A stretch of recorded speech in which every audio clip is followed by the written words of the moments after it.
Bună ziua, sunt Simona Măglaș, consultant în alăptare acreditat internațional IBCLC și vă urez bun venit pe canalul Familia Postpartum, locul unde discutăm teme specifice ale alăptării și aspecte legate de viața de familie după nașterea unui bebeluș.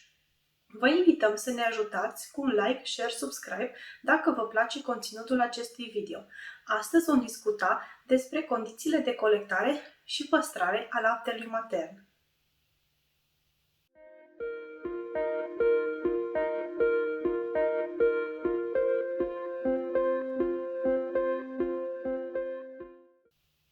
Acest video este menit să traseze criteriile esențiale pentru colectarea și stocarea în condiții de igienă a laptelui matern, astfel încât mamele să fie cât mai bine informate în ceea ce privește opțiunile de hrănire cu lapte mulți. Etapele de pregătire presupun ca mama să spele mâinile cu apă și săpun sau să-și dezinfecteze mâinile dacă nu are acces la apă și săpun în acel moment, iar mâinile nu sunt vizibil murdare. Exprimarea laptelui poate fi efectuată cu mâna sau cu pompă. Dacă mulge manual, recipientele de colectare trebuie să fie bine spălate cu apă și detergent specific pentru veselă, bine clătite și ne asigurăm că sunt perfect uscate. Atunci când mulgem pompa, ne asigurăm că părțile componente ale pompei sunt bine spălate cu apă și săpun, bine clătite și bine uscate. Nu este recomandată dezinfecția chimică a componentelor pompei și a recipientelor de colectare și stocare și nu este necesară sterilizarea acestora atunci când extragerea laptelui se efectuează acasă cu pompa personală. Dacă producătorul recomandă, toate aceste componente pot fi curățate în mașina de spălat vase. Există câteva studii care vizează diferențele între compoziția laptelui după stocare și influența materialului din care este confecționat recipientul în care a fost stocat. S-a evidențiat astfel că există, spre exemplu, o scădere semnificativă a IgA-ului, principalul anticorp din laptele matern, în cazul în care sunt folosite pentru stocare recipiente din polietilenă, în comparație cu laptele stocat în recipiente din sticlă. De asemenea, o importanță deosebită trebuie acordată și în cazul depozitării în pungi de plastic, ce trebuie să fie rezistente, bine sigilate și depozitate într-o zonă a congelatorului în care sunt ferite de pericolul de a fi perforate sau rupte. Spre exemplu, o pungă de plastic în care se află lapte matern poate fi plasată într-o altă pungă autosigilantă și apoi pusă pe o tăviță în congelator, separat de celelalte pungi, și doar după ce a înghețat complet să fie plasată peste pungile gata congelate, astfel încât, dacă apare întâmplarea nefericită ca dintr-una din ele să curgă puțin lapte, să nu fie afectate și celelalte pungi stocate. Se va evita cu siguranță folosirea recipientelor confecționate din bisfenol A. Și așa cum am menționat și în video despre tehnica mulsului manual, vom evita colectarea și stocarea laptelui matern în recipiente destinate colectării altor fluide, cum ar fi cele de tip urorecoltoare, deoarece nu există studii care să privească siguranța folosirii lor pentru stocarea laptelui de mamă. Se încurajează folosirea recipientelor de plastic care au mențiunea Food Grade Plastic. În ceea ce privește perioada de stocare a laptelui matern și intervalul în care poate fi consumat în siguranță, o să încep prin a vă menționa în primul rând faptul că acest interval depinde foarte mult dacă bebelușul este sănătos și la termen sau este prematur. Obligatoriu, recipientele cu lapte colectat vor fi etichetate cu data și ora la care s-a colectat și stocat. Laptele care nu este oferit imediat bebelușului după mulgere ar trebui să fie refrigerat sau congelat imediat după încheierea sesiunii de mulț. Timpii de stocare pentru laptele matern proaspăt mulț pentru bebelușii sănătoși sau intervalul în care acesta ar putea fi consumat în siguranță ar fi: la temperatura camerei, dacă aceasta se încadrează între 27 și 32 de grade Celsius, limita maximă de păstrare ar fi de 4 ore. Dacă temperatura camerei e de 25 de grade Celsius, limita maximă de păstrare și oferire a laptelui matern crește la 6 ore. În cazul în care în cameră avem o temperatură mai mică de 25 de grade și laptele a fost extras în condiții de igienă deosebite, poate fi oferit în condiții de siguranță și până la 8 ore. Vă rog să țineți cont de faptul că o temperatură mai ridicată în cameră este asociată cu o creștere bacteriană mai mare în lapte, iar recomandarea ar fi ca laptele care nu va fi oferit imediat bebelușului să fie refrigerat cât mai curând după mulgere. Odată decongelat complet de mai mult de 24 de ore, nu va fi menținut la temperatura camerei mai mult de 2 ore. Ideal ar fi ca odată descongelat și păstrat la frigider să fie consumat în maxim 24 de ore.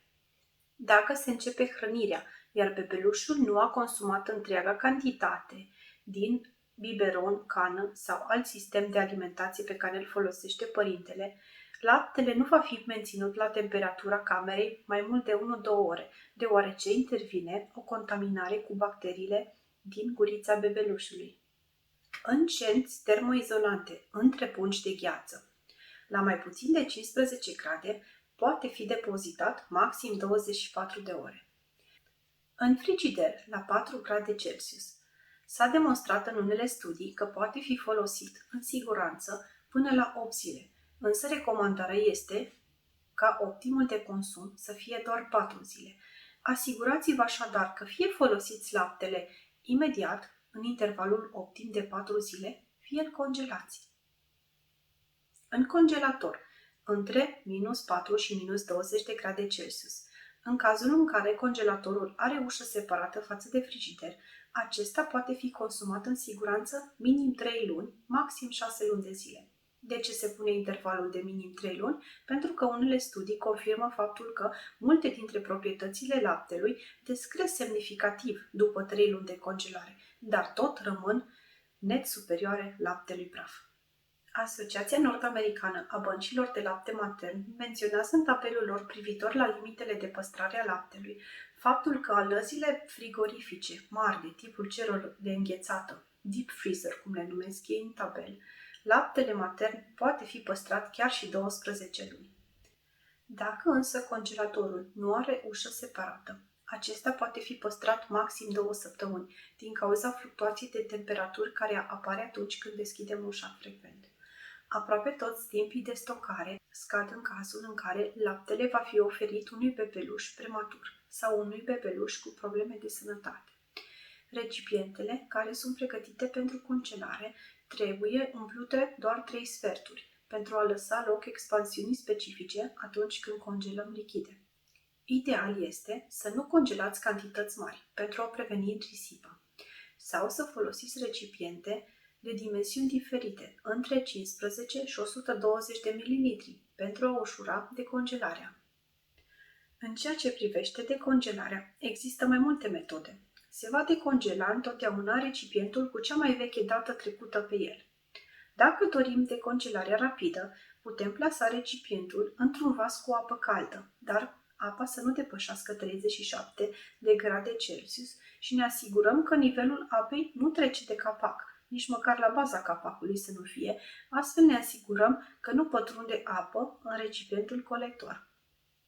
Dacă dorim o decongelare mai lentă, putem fie să plasăm recipientul colector în frigider, fie îl lăsăm la temperatura camerei. Dacă este plasat la temperatura camerei, acesta trebuie reintrodus în frigider înainte să se decongeleze complet, cât încă mai are cristale de gheață vizibile în el. Nu este recomandată folosirea cuptorului cu microunde, nici în cazul decongelării, nici în cel al încălzirii, deoarece temperatura din interiorul cuptorului cu microunde este greu de controlat, conducând la o încălzire neuniformă, creându-se astfel unele zone mai fierbinți și nu este ceea ce ne dorim. Înainte de a fi oferit bebelușului, dacă laptele a fost congelat sau plasat în frigider, îl putem încălzi, plasându-l într-un recipient cu apă caldă, la 37 de grade Celsius, sau plasându-l sub jetul de apă de la robinet, tot așa la maxim 37 de grade Celsius, asigurându-ne că nu pătrunde apă în recipient.